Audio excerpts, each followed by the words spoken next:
Whenever I have friends ask me, who's your favorite person in Christian music, I always say, and he said, well, let's start a Christian band. I was like, cool, what's that? I had no idea. Billy Graham. I have a great story about Billy Graham. It really taught me a lesson about, it's not about the show and it's not about, this clever speaking. It's about sharing the simplicity of the gospel. And I get to hang out with Mac Powell all on my own. do I get to be the co-host? You do get to be the co-host. Right. Mac, thank you, and welcome to Joy FM. Thank you so much. I feel very welcomed, Kim. Well, good. Yeah. I'm a longtime fan of you and of your previous band, Third Day. Yeah. And I just wanted to maybe talk about that a little bit. Okay, great. Yeah. I remember, I hate saying this, but in the 90s. Yeah. Yeah, sorry. They were good times. Hey, they were good times. P.S. I just found out that I am 10 days older than Mac. That's right. So we both just had the big 5-0. That's right. That's right. Christmas Day for me. Oh, yep. And I'm the 15th. Oh, man. So Christmas you're 10 baby. days. Yeah, that's right. You're 10 days older than me. So, nah. So, okay, let's talk about that for a second. And you seem so much more mature than me. Oh, yes, of course. Being a Christmas baby. Yeah. How was that? That's got to be challenging. It's a blessing and a curse. The curse is you only get one present. You don't get a birthday and a Christmas present. You get one present for both holidays. The good news is that everybody remembers my birthday. If they hear that Christmas is my birthday, they're not going to forget. That's true. Back to the bad news. If you're going to share a birthday with somebody, don't let it be Jesus. It's like, there's scripture. That's right. It's like glory to God in the highest and on earth, peace, goodwill toward all men. And happy birthday to Mac. Oh, P.S. Happy birthday, Mac. Yeah. I mean, it's not a colossal letdown, but, it's, has its moments. Yeah. I never really grown up, I never had Christmas or I never had birthday parties. Everybody was off for Christmas break. Oh, right. And if I got a birthday cake at all, it was like usually a snowman. Yeah.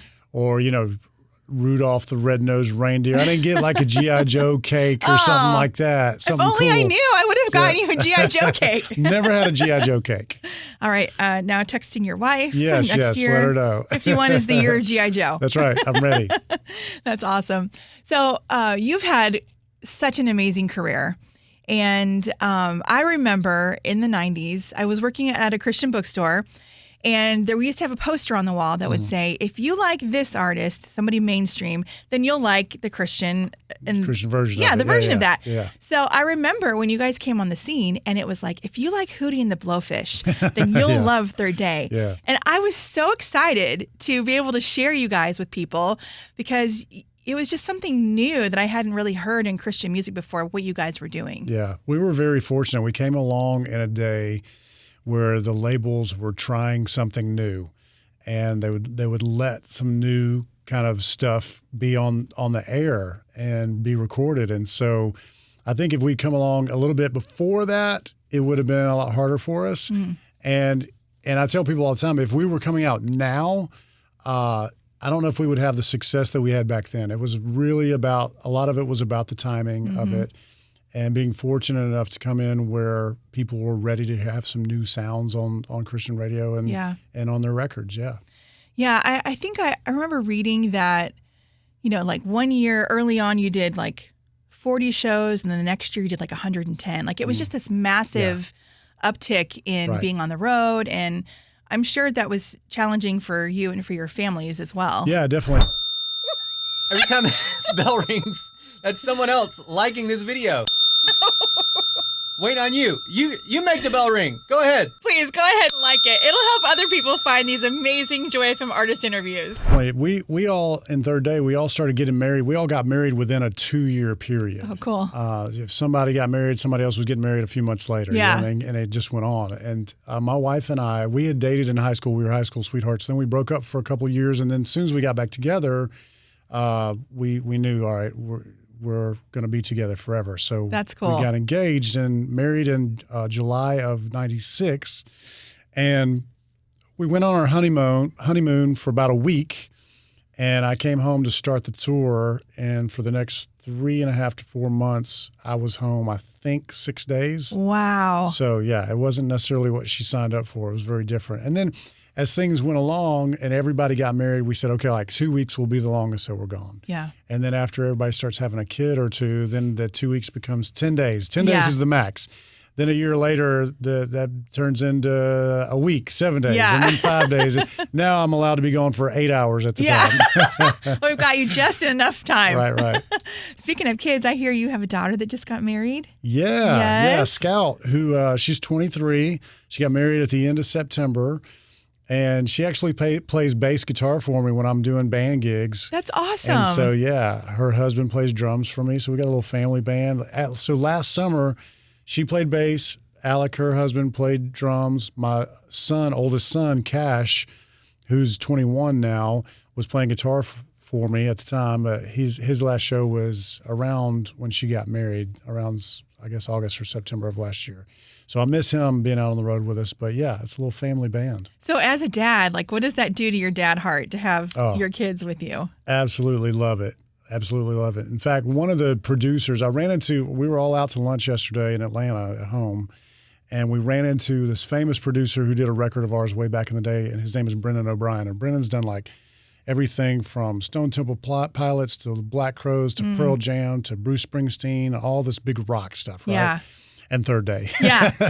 And I ran into him. I hadn't seen him in years. And I introduced him to Scout because I said, Scout, you got to meet this guy. And I said, Scout plays bass for me. And he said, oh, you must be really good. And she's like, I'm okay. And I said, she's really good. And I can't tell you how amazing it is to have her out on the road with me and her husband as well. No kidding. Yeah. Yeah. That, sidebar, I don't know if you saw, is it Jason from Building 429? His daughter was on American Idol. No, I didn't know and that. And he was playing for her audition. No way. And by the end of it, he was just like a dripping mess. Oh, I mean, yeah, there's I just bet. something about, I'm sure dads and daughters too, that is just, it's already a special bond, but then to be on the road and share music together. Mm-hmm. And, she's been singing with me since she was a little kid, at home. And then every once in a while she'd come out to a show and sing a song with me. But now to be out on the road, and I remember one of my favorite memories from Scout being little is she was about 2 years old, and we were I had like kind of a small studio in like a guest bedroom. Mm-hmm. And so I had a studio, or I had a microphone set up, and I was playing through God of Wonders when it first came out. And so I'm playing through it on my acoustic. And she's singing along. She's going up to the microphone. She's standing up on her tiptoes, and she's singing, ho wee, ho wee. And so now at 23, I look over to my left and see her playing bass, singing background. Yeah. And I'm hoping that she's not singing, ho wee, ho wee. That's one of those good wedding stories, Yes, that you tell at her wedding. Yeah, totally. Well, that's really fun. What an honor to get to do that with your kids. Mm-hmm, and much. Is your wife also a part of what goes on with your musical family, or? Well, she's a great musician herself. She plays a little bit of piano, and she's a great singer. But she kind of stays away from that side of things. She's a little bit more in the management team now, not officially, but unofficially. I tell people with Third Day, people ask all the time questions about Third Day, and they say, what's the difference in being a band and not being a band? Mm-hmm. I said, well, the great thing about being in a band is you've got 3 or 4 other guys that are there to help you make decisions. And the bad thing about being a band is you got 3 or 4 other guys there to help you make decisions. Yeah. And so now I have Amy is kind of, I'm able to kind of bring her in a lot more. Mm-hmm. And so whenever I get an offer to do a concert or go somewhere or whatever, I'll either show it to her from my phone or copy and paste and send it to her, and she approves everything with me. That's good. And we talk about it. So we weren't able to do that in the past because you've already got enough guys who are voting yes or no. Right. And now I'm able to include my family a little bit more in those you've got their livelihood attached to that too, where it's, all the years that you've toured with a lot of people. I have, yeah. And I would love to hear just some stories maybe from the road, or just some thoughts that you have on different people in our industry. Sure. I'm going to say all good things. All good things. Well, let's just start with somebody that recently graced your Instagram, Mr. Stephen Curtis Chapman. Oh, yeah. And he's the best. Singing I Will Be, you guys do the I Will Be Here as a duet. That was so fun. That was my wife's idea. I was doing, for Valentine's week, I was doing a love song every day, or trying to anyway. I'm not very good at keeping up with it, but I was out with Stephen doing a show last week, and she said, you should get him to play I Will Be Here and you sing it. Yeah. And that'd be your post for the day for Valentine's Day. And I went, or Valentine's week. And so I went into where his green room was and asked him real quick. And he said, yeah, sit down, let's do it. And so, yeah. And I actually got to sing that years ago at the Dove Awards, like a little snippet of it, because we were doing a dedication to Stephen and Mary Beth. And I got to sing that. So that's cool.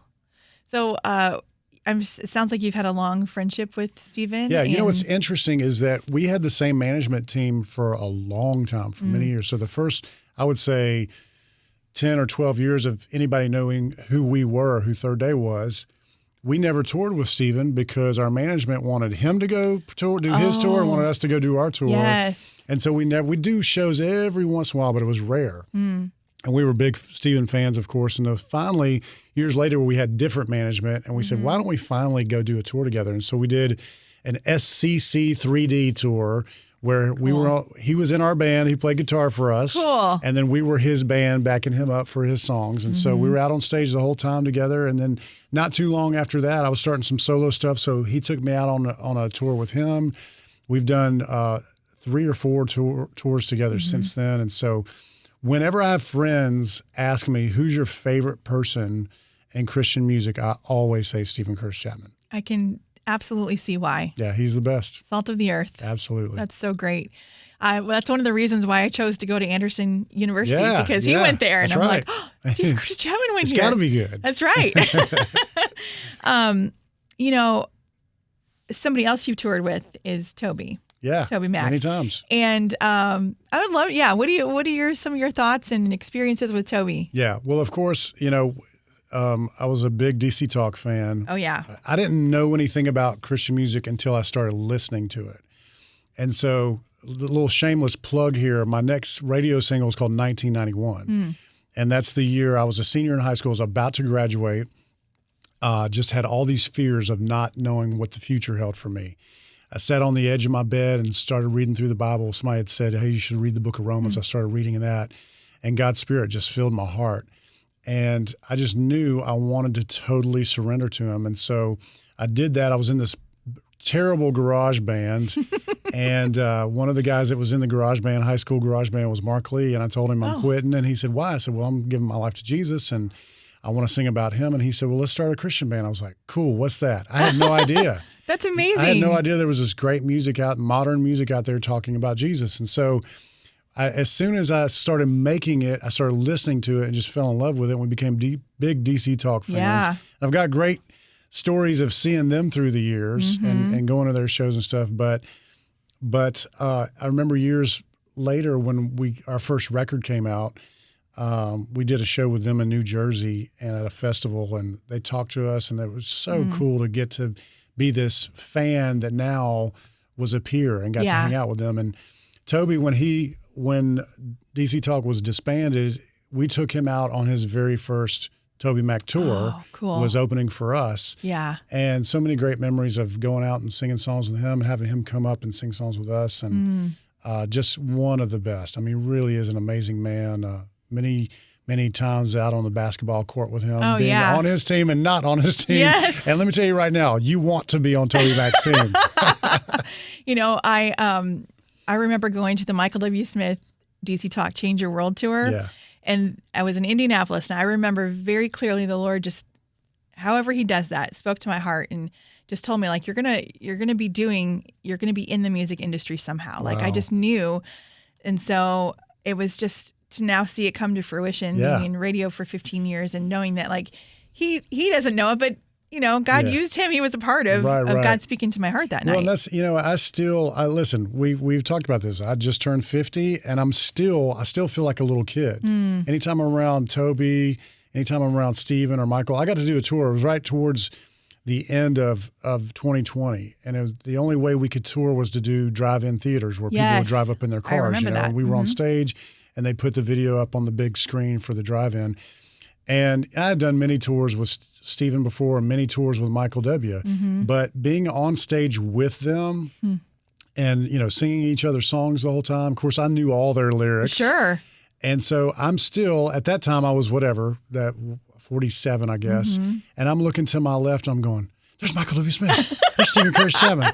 I mean, I still, after knowing them for 20-something years, feel like a little kid, feel like that fan. And I don't think I'll ever lose that. I think that's something that's really great about Christian music is that, yes, you can have the fan piece of it, but also knowing that the lyrics are something that actually God uses to change your heart. Mm-hmm. Like there's just so many layers to it. Yeah, and what a privilege to get to be a part of that. It really is. I tell you what, I tell people all the time, especially now that Third Day's been done, goodness, coming up this summer will be 5 years of not being in the band. And which is kind of strange. Time flies by, but at the same time, it feels right.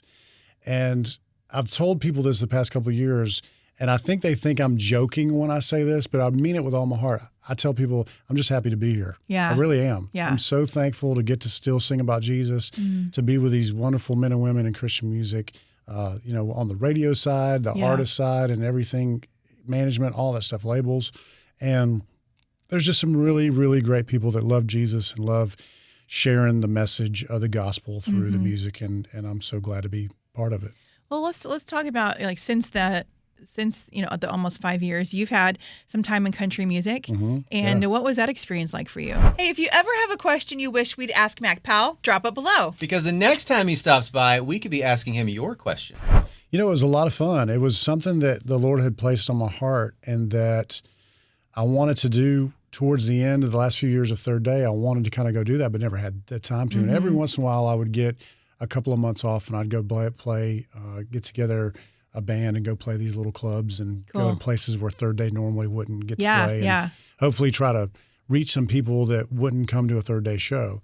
And I really, for that season, I loved doing it and loved making that music and still love country music. But, there's something about being able to sing about Jesus and something to, about being able to gather together with brothers and sisters and worship God. So I still love country music. I hope I get a chance to do something else, down the road. But right now in life, I just really am thankful to get to do this. That's so awesome. Okay, so Crowder is like... He's a wild man. I was just going to say that. He's a cartoon character. He really is. I mean, what is it like being out on the road with David Crowder? We took him out. Third Day took him out on a couple of different tours when he was with David Crowder Band, and we've done a lot of shows together. We've done a couple of Christmas kind of tours, but never like a tour. Since I've been a solo artist. So Dave, bring me out on tour with you. I'll open for you anytime. But we've been fortunate enough to do a lot of festivals together and hang out a lot. And he really is a unique dude. Loves the Lord. Has a different perspective than most on a lot of different things. And I just love his enthusiasm with life and art and music and, scriptures. And he's really, really probably one of the most top 5 unique people I've ever met in my life. Yeah, I bet. I saw, I don't know how else to describe it other than like an MTV Cribs type thing, but not MTV. And he was like, come on in. Right. And I was so surprised that was what his house looked like because it was like so linear and minimal. Well, his wife's a decorator. So, okay. Because I see him as kind of like, woo, so that's funny. So Billy Graham.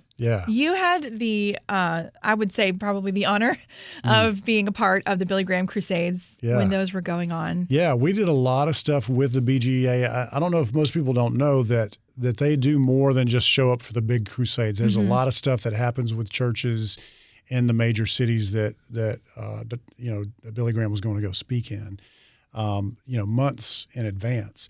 And so most of the time we got to do some of those smaller things through the years, especially starting out. And then we got to a point where we were able to do some Franklin Graham stuff and they had some other speakers as well. We'd go do events. And then finally we got to do a Billy Graham event in Louisville with him. And it was towards the, later years of his life when he was about to retire. And I have this great picture of us, I want to say backstage, but it was in the end zone of the stadium. Oh, cool. And someone was driving him around on a golf cart, and he came up to us and shook our hands and gave us a blessing and prayed with us. And what an amazing memory, to get to do that.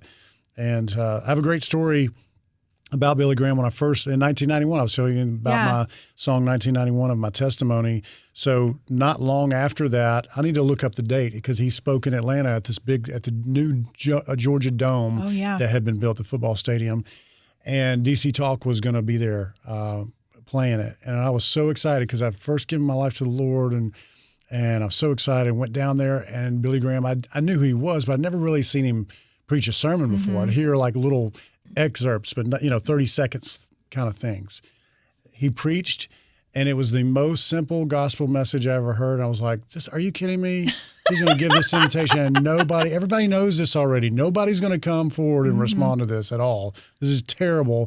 I can't believe you got tens of thousands of people here, and this is what you're going to share. And of course, what happens? Tens of thousands of people come forward to respond to the gospel. And it really taught me a lesson about it's not about the show and it's not about, this clever speaking. It's about sharing the simplicity of the gospel. And he taught me a lesson that day. I love that. That's amazing.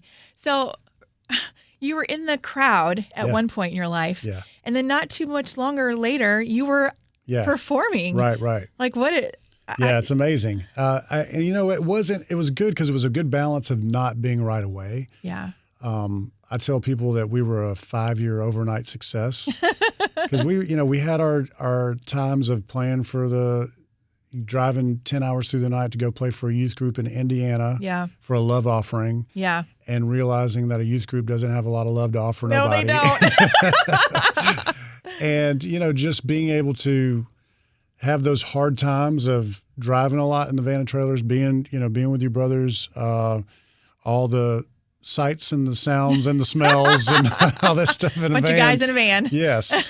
And for years, but at the same time, the Lord was always growing it. And it didn't feel like we were spinning our wheels. It felt like, okay, God's moving here. He's doing something. Mm-hmm. And when we first signed the first record deal we signed was an independent record deal. It was with a real small label. And we didn't even want to sign it, to be honest with you. We were too busy doing our own thing and kind of got talked into it. And then all of a sudden we were in some trouble with the label just because they weren't holding up their end of the bargain. And all of a sudden somebody, I'm giving you more information than you need, but I love this I remember this. We were actually we were in St. Louis and we were doing this youth event, and this probably was around 95. Okay. And we're just kind of moping around because we thought we had to break up for a couple of years to get out of this contract with this label. And we thought, what's going to happen? And how can you break up for 2 years? Yeah. And will we ever come back and all this stuff? And this youth pastor at this thing that we were doing said, tell me what's wrong with you guys? You're just moping around. And we said, well, we're in this terrible situation with this independent label and we feel like the Lord's doing some stuff, but we can't get out of this contract. And he said, what do you want to do? And I said, I want to be on Reunion Records because Rich Mullins is on Reunion Records and Michael W. Smith and all these great people that Wes King was this great singer-songwriter. And so he said, we're going to pray for that. And I said, no, that's not. I'm a little Baptist boy. I'm not a name it, claim it kind of guy. He said, no, we're going to pray for what you want. Yeah. And the Lord wants to bless you. I'm like, okay, whatever. And I'm kind of rolling my eyes, but we prayed. About a week later, we get a call from Reunion Records. They want to come see us play in Tennessee. And then they bought out our contract, and the rest is history. So, I don't even know how I got started on that, but St. Louis has always been a big part of Third Day and of my career. So thank you, St. Louis, to that youth pastor wherever you are now. That's incredible. Man, I remember. Were you guys on Essential? Or was that the same? Yeah. It went from Reunion to Essential. Yes, I remember that shift. Oh man, Rich Mullins. Did you ever play? Yeah, I got a lot of great stories with Rich. Yeah. He's my favorite writer of all time. And just, as a fan of his, I didn't get to spend a lot of time. We were probably together about a dozen times, but out of that dozen times, I have so many great memories, and I'm so thankful for him. Man, that's awesome. Yeah, he definitely led the way in so many ways for our industry. It helped me to know what I wanted to do. Yeah. Showed up in his bare feet and he didn't care who was there and who said something about it. I love that.